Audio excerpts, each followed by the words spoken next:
SBA Publications.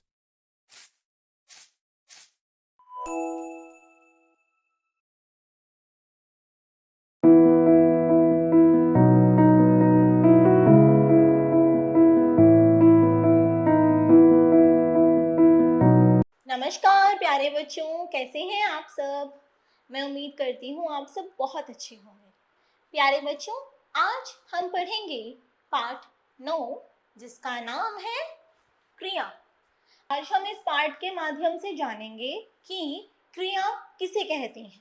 तो चलिए शुरू करते हैं। क्रिया यानी कि वे शब्द जिससे किसी कार्य के करने या होने का पता चले उसे हम क्या कहते हैं, क्रिया कहते हैं। जैसे हंसना, रोना, जागना, सोना, ये सारे क्या हैं, ये सारे कार्य हैं और इन्हीं कार्यों को हम क्रिया कहते हैं। देखिए इस चित्र को। इस चित्र में अनेक व्यक्ति दर्शाए गए हैं। कोई कुछ कार्य कर रहा है तो कोई कुछ कार्य कर रहा है। इधर यह व्यक्ति पौधों को पानी दे रहा है, इधर दादाजी बैठकर अखबार पढ़ रहे हैं। दो बालिकाएं झूला झूल रही हैं, दो बालक फुटबॉल खेल रहे हैं और पुरुष अपने बालक के साथ सैर कर रहा है। तो यह सब क्या है, यह सभी कार्य हैं। ऊपर जो जो दिया गया है सारे इधर वाक्यों के माध्यम से हमें दर्शाया गया है। आइए पढ़ते हैं। माली पौधों को पानी दे रहा है, बच्चे फुटबॉल खेल रहे हैं, दो आदमी प्रातःकाल की सैर कर रहे हैं, दादाजी अखबार पढ़ रहे हैं, लड़कियां झूला झूल रही हैं। तो जो भी हमें रंगीन शब्द दर्शाए गए हैं सब क्या हैं, यह सभी हमारी क्रियाएं हैं। आइए अब पढ़ते हैं क्रिया की परिभाषा। वे शब्द जिनसे किसी काम के करने या होने का पता चले उसे क्रिया कहते हैं। जिस शब्द से किसी कार्य के करने या होने का पता चलता है उसे ही हम क्रिया कहते हैं। आइए कुछ क्रिया शब्दों के बारे में जानते हैं। खाना, पीना, हंसना, रोना, चलना, गाना, लिखना, पढ़ना, तैरना, उगना, ये सभी क्या हैं, यह सभी हमारे क्रिया शब्द हैं। है, था, थी, थे आदि ये सभी भी क्रिया शब्द ही कहलाते हैं। कुछ कार्य किए जाते हैं और कुछ कार्य स्वयं होते रहते हैं।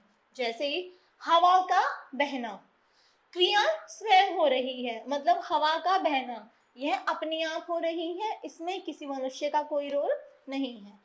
पंखे से हवा का आना, जब तक हम पंखे का बटन नहीं दबाएंगे तो पंखा नहीं चलेगा, तो यह क्रिया की जा रही है। अब पढ़ते हैं हम क्रिया के भेद। क्रिया के दो भेद होते हैं, सकर्मक क्रिया और अकर्मक क्रिया। सकर्मक क्रिया जो होती है इसमें कर्म भी होता है परंतु अकर्मक क्रिया में कर्म नहीं होता। आइए पढ़ते हैं सकर्मक क्रिया के बारे में। जब किसी वाक्य में कर्ता, क्रिया और कर्म तीनों उपस्थित होते हैं तो वह क्या कहलाती है, सकर्मक क्रिया कहलाती है। जैसे इस वाक्य में श्याम करता है, खाना क्रिया है और खाना यहाँ पर कर्म है। देखिए श्याम ने खाना खाया, वाक्य में श्याम क्या है, कर्ता, कार्य करने वाला। खाना खाया क्या है, क्रिया, किसने खाने को खाया, और खाना यहाँ पर क्या है, कर्म है। तो इसलिए इसको हम क्या कहेंगे, यह सकर्मक क्रिया का उदाहरण है क्योंकि इसमें कर्म भी उपस्थित है। अब सकर्मक क्रिया की पहचान किस प्रकार की जाती है, आइए देखते हैं। सकर्मक क्रिया की पहचान के लिए क्रिया के साथ क्या शब्द जोड़कर अगर प्रश्न बन जाता है तो वह सकर्मक क्रिया कहलाती है, और अगर प्रश्न नहीं बनता तो वह अकर्मक क्रिया कहलाती है। जैसे श्याम क्या खा रहा है, हमने यहाँ पर क्रिया के साथ क्या जोड़ दिया, क्या। श्याम क्या खा रहा है, यह क्या बन गया, यह एक प्रश्न बन गया है, इसलिए इसको हम सकर्मक क्रिया मानेंगे। अब है हमारे पास अकर्मक क्रिया। जब किसी वाक्य में कर्ता और क्रिया हो लेकिन कर्म नहीं हो तो वह क्या कहलाएगी? अकर्मक क्रिया कहलाएगी। जैसे घोड़ा दौड़ता है, इस वाक्य में घोड़ा क्या है? कर्ता है, और दौड़ना क्या है? क्रिया है। यहाँ कर्म नहीं है, इसलिए यहाँ अकर्मक क्रिया है। अब अकर्मक क्रिया की पहचान किस प्रकार की जाएगी, आइए देखते हैं। अकर्मक क्रिया की पहचान के लिए क्रिया के साथ क्या शब्द जोड़ते हैं तो हमारा प्रश्न बनता ही नहीं है। इसको हम इसलिए अकर्मक क्रिया कहते हैं। और अगर हम कौन शब्द लगा दें तो वहां अकर्मक क्रिया मौजूद होती है। अगर हम क्या की जगह कौन लगा दें तो प्रश्न बन जाएगा, परंतु क्या शब्द लगाने से प्रश्न नहीं बनेगा। इससे ही अकर्मक और सकर्मक दोनों की पहचान होती है। जैसे कौन दौड़ता है तो उत्तर क्या आएगा? घोड़ा। कौन दौड़ता है? घोड़ा। तो अगर हम लिखते क्या दौड़ता है, अगर हम यहाँ पे लिख देते क्या दौड़ता है, क्या दौड़ने पर तो कोई वाक्य बना ही नहीं, तो इसलिए यहाँ पर कौन दौड़ता है। क्या शब्द का इस्तेमाल करेंगे तो हम मानेंगे वह सकर्मक क्रिया है। आइए से पढ़ते हैं।